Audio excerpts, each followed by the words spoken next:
Here are the animals that Mom and Dad found in New York.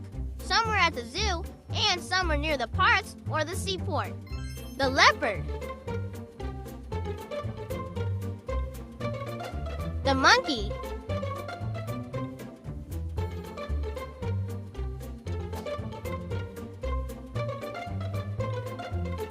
the squirrel,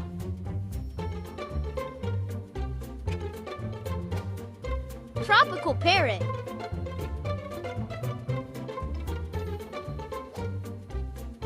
sea lion,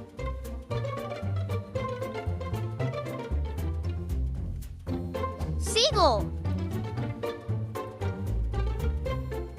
These are some, but there are many more.